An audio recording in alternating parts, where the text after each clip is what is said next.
What's up, guys? NHL opening night, North American style. Yes, we understand. A few games already got played over in Prague, Devils and Sabres, but this is the real opening night in the NHL, and they've got three games, three staggered games with Utah, St. Louis starting things out.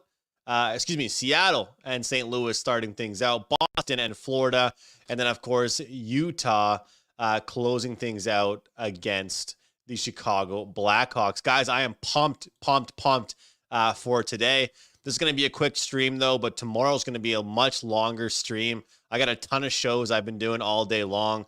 I have another show in about 20 minutes, and I also have a CFL show that we're doing at 5 o'clock Eastern time. So we're not going to get into too much stuff, but I'll start off with this. A play I've been mentioning on every single show I've been doing, and I'm kind of putting myself out there with this underdog bet, is I think the Bruins are alive here tonight, guys. You know, there's a lot of strong trends that support backing the team that won on their banner night compared to other sports like the NBA and NFL, maybe. There's a lot of strong trends that actually support backing the team, the defending Stanley Cup champion team. But for me, I think that you take a look at the Florida Panthers, guys. They lost Brandon Montour. They lost Vladimir Tarasenko.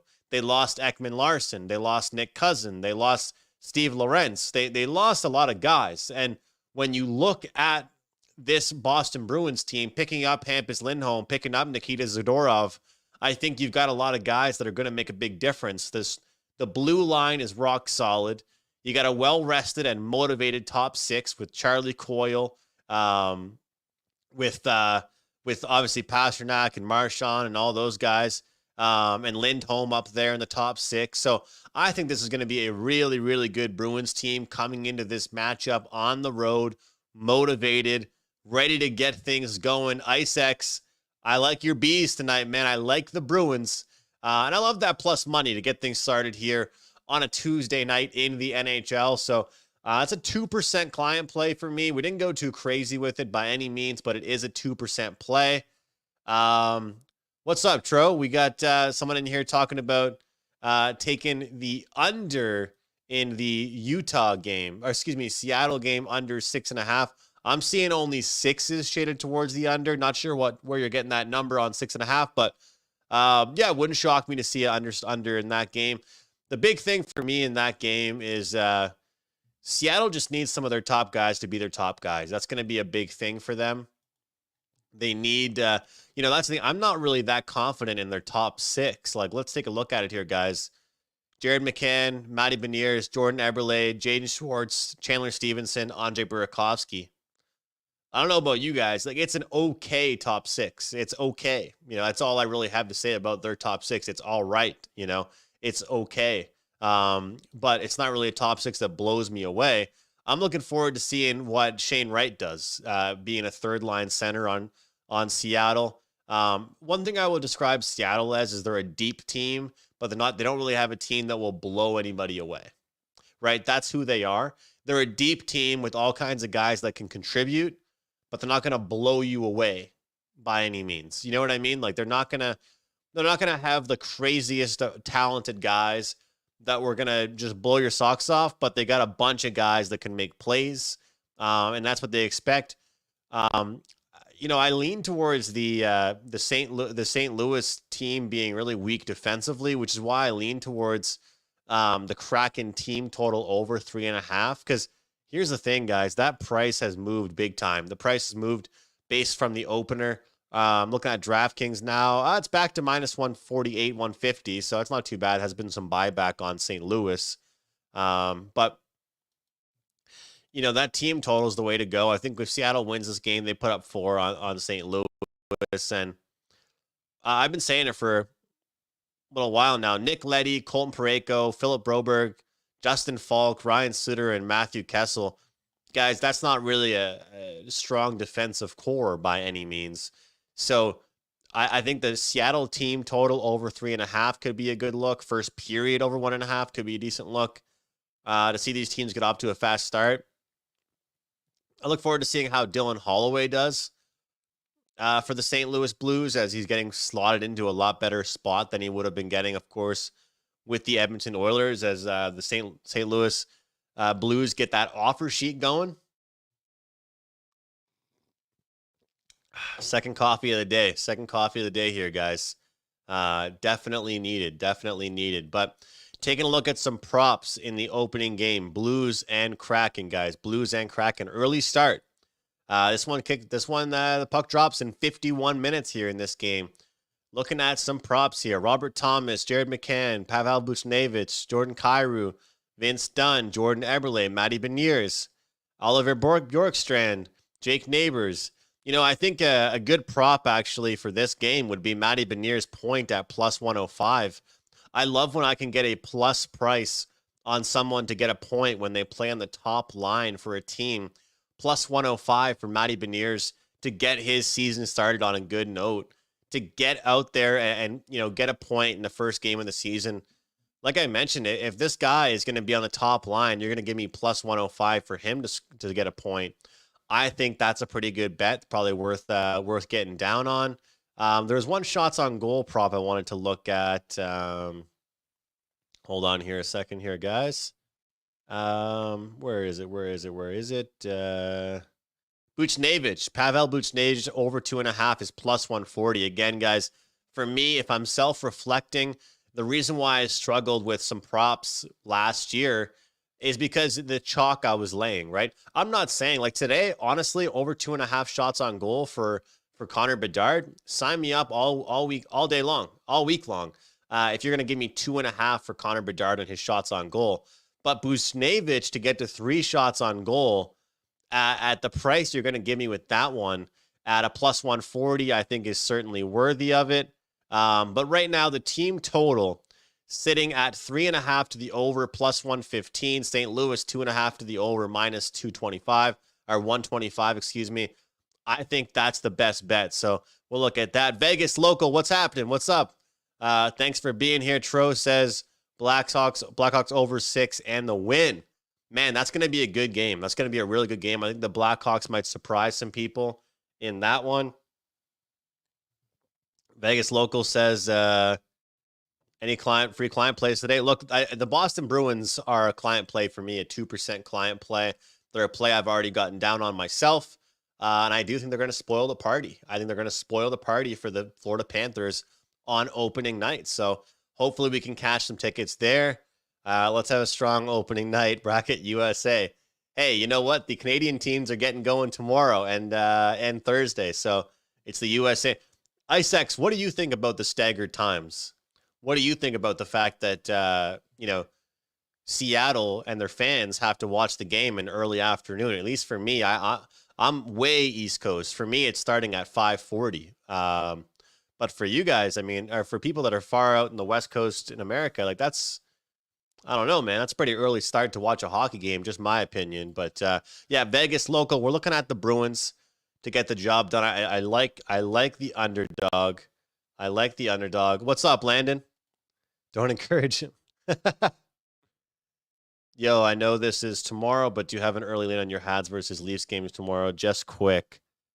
First period over 1.5, but it's going to be like 6.5 is the full game total. You know what? I'm not sure. Like I'm not really confident the Habs are going to score, are going to win the game, but I think they're going to score some goals. So, team total potentially. See, a lot of people say to me like it's counterproductive to take a team total on a team over when they're the underdog, right? Because you're better off taking them at the nice plus 155 or whatever it may be. But when I look at the team total for the Montreal Canadiens over 2.5, I think they're going to get 3 goals. So maybe the full game over. It's going to be tough, I think. I think that the Canadiens have the Senators, the Bruins, and the Leafs as their first 3 games. My predictions, and this is an optimistic one, is going to be 1-1-1 for the. I think one of the first 3 games for the Canadiens will go to overtime. So we'll see. I'll try and get more stuff going for you tomorrow in that game. I'm not going to lie though. I'm looking forward to just watching that one as a fan. I like it, lol. It's somewhat of the first brunch game of the season. Yeah, I get it. Just imagine if you were like a season ticket holder though, and you had to work until 5 or something, right? That would kind of suck if you know what I mean? Like you just can't even make the game. Landon, what's up? Shane Wright, anytime goal. Well, that's what I'm saying. Like, yeah, Benier's point. Uh, that's what I'm saying. Like, Benier's point, it shouldn't be plus money. Shane Wright's going to get all the opportunities in the world. And I think Dan Bilesma wants him to get going, wants him to kind of be a key part of the team. So it would not shock me to see him get on the board. There was another prop that I like tonight here, guys. We're going to jump into that one. It's in the later game, Chicago and Utah. Chicago, Utah, we're going to go Dylan Guenther minus 130 to record a point. Dylan Guenther from Utah, the Utah Hockey Club. I think it's going to be probably next year newly named the Utah Yeti. But Dylan Guenther just signed an 8-year extension. He's a really important part of this team. And you know, guys, I really think that the thing is for this Utah team is their defense. And they're, you know, they're going to give up some chances, but they're going to be a team that scores some goals. And they're going to be a team that you can make some money player prop wise with them. You know, I think you can definitely make money player prop wise with the Utah Hockey Club. I think you can make some money by looking at guys like Dylan Guenther.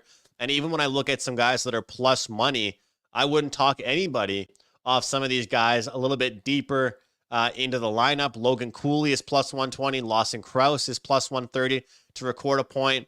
You know, one thing I find kind of interesting, you look at Connor Bedard to record a point is minus 200. Taylor Hall is plus 114 at DraftKings. To me, that's a little bit interesting. I just find that, you know, when you look at it, a lot of these times, guys, when you're looking at player props, and this is something that I'm talking about just learning from my own mistakes, is that you want to kind of look at the guys that they play with. Let's say a guy's a really good player. You want to look at, you know, who they play with, because chances are if it's, you know, Bedard playing with someone else, Bedard's going to have the most expensive price compared to his line mates. But someone has to pass that puck to Bedard. Bedard has to pass that puck to somebody else, which means that one of those guys is going to get a point. You know, and I think that if you look at Bedard being minus 200 to get a point and some of these other guys being plus 115, plus 120, it makes more sense to probably go ahead and look at that. Now, I've got one play available today at Wager Talk for $25. But forget about that, guys. Join me tomorrow on my favorite play of the Wednesday slate. It's just $5. Just $5. So anybody interested, hey, I'm here most days streaming, giving out picks. No pressure, but if you guys want my favorite play of the Wednesday slate, just $5. Goes back to midnight, goes back to regular pricing at midnight, but for just $5, my favorite play of the Wednesday slate. Vegas local, I will be streaming during some of the games. That's for sure. Saturday afternoons, I'll be streaming for some of them throughout the year, especially when we're right deep into the winter, when I want to avoid going outside as much as I possibly can. We'll definitely be looking at doing some streams, some night games as well. Tuesday, Thursdays, the big slates. I'll be getting the streams going. We'll be trying to cash some live bets as well. Another prop play that I gave out, actually, guys, was speaking of which, actually, of ways to find some value in the prop betting market. A guy that I'm actually quite high on going into this season would be Charlie Coyle for the Boston Bruins here, guys. Plus 115, I think, is the price that I saw. Let's just check here. 3 hours and 12 minutes till puck drop, according to DraftKings of that one. Man, I can't wait to watch that game. Let's see. Charlie Coyle, plus 120 for the Boston Bruins to record a point. And I think that that's just a pick that you want to get down on, guys, because Charlie Coyle will not be plus 120 to record a point, you know, for very long. Playing with Morgan Geekie, playing with Brad Marchand, and he's out there in that second power play unit. He's going to be the one getting a lot of the assists or goals for that second power play unit. I'm confident. You know, I like Charlie Coyle coming into this year. And I'll tell you what, guys, don't get me wrong. There's going to be times where you can lay chalk, you know, like I said, minus 130 on Dylan Guenther to get a point. Hell, I even said, you know what? Until the number turns to 3.5, don't be ashamed to take the over 2.5 shots on goal for Connor Bedard. But having said all of that, I think that you want to try and accumulate as many plus money props that you can. That way, the percentage that you have to win these goes down quite a bit. So.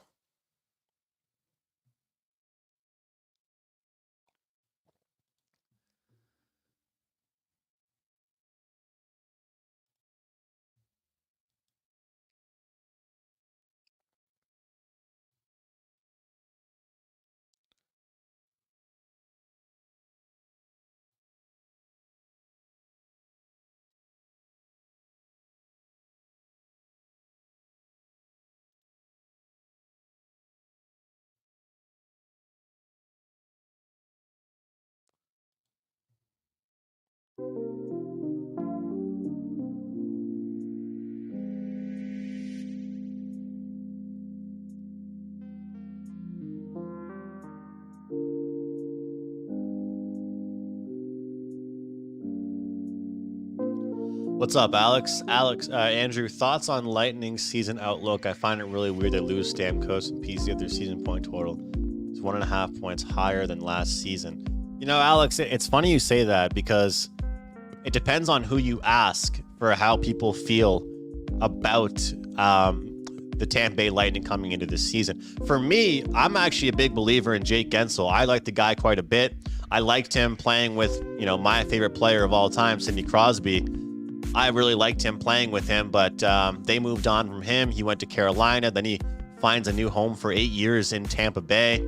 The biggest thing for Tampa compared to what they had during their Stanley Cup, runs was their depth. Do they have the third line guys? Do they have the fourth line guys? They get rid of Sergachev, which makes a big difference. There's a couple key guys that they lose part of their team, but you get a younger guy like Gensel, you still have Point, you still have a guy like Kucherov leading the way, Hedman, named captain for that team. I think they're going to be a good team. The big question for me is how many wins can the Habs, Sens, Sabres, and Wings steal off the Bruins, Lightning, Panthers, and Leafs? It's pretty much like there's two different groups of teams in the Atlantic Division. And one thing I like about the Tampa Bay Lightning is that they do not play down to their opponent like some teams do. They're not a team that really will play down to their opponent.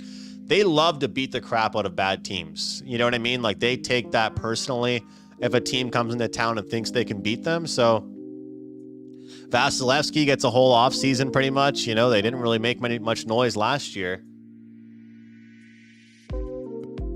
I think getting him healthy, getting him rested is a really good thing for them. So, that's the thing. Everybody's talking about the Panthers or the Leafs winning this division, the Atlantic Division. I'm excited to see what the Bruins look like. I'm excited to see what the Lightning look like. That's for sure. Icex, as played down. I hate the Asbers. Weird. Yeah, you know what?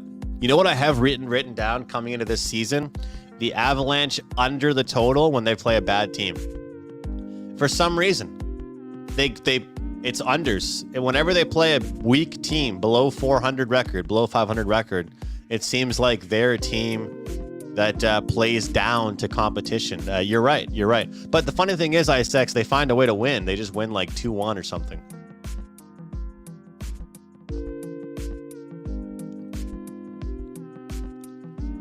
That's the funny thing. Guys, if you're watching on YouTube, do me a favor, subscribe to the channel. Really appreciate that. Hit the like button. If you're watching on Twitter, hit the retweet for me. Always appreciate that.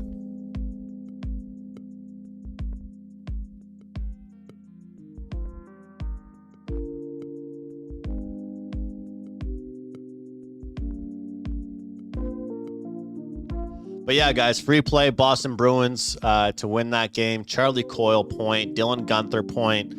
A couple of guys on the third line for Seattle I think would be interesting. Obviously, we heard about Shane Wright potentially having himself a good night and a good season that's worth looking at. Any thoughts on Senators in this division? It's all about their defense. They got a goaltender now. Can they protect their defense is the biggest question. That is the biggest question. I'm curious how it works out. So we'll see how it goes. They got the talent now. Can they play? This is the big question. They got the talent. They got the goaltender. We'll see what happens. So they have the goalie, so there's no excuse anymore for this. Okay, guys. Short stream for me today. Only 3 games. Tomorrow's going to be a lot longer of a stream. I'm looking forward to it. Please, if you're watching on YouTube, hit the like button. If you're watching on Twitter, retweet. Let's cash these picks. Get my best bet over at Wager Talk. More importantly, get my best bet for tomorrow for just $5. Let's have a night, guys. Best of luck. We'll see you later. And enjoy the games. Enjoy the games. I'm super excited. See you guys later. Peace.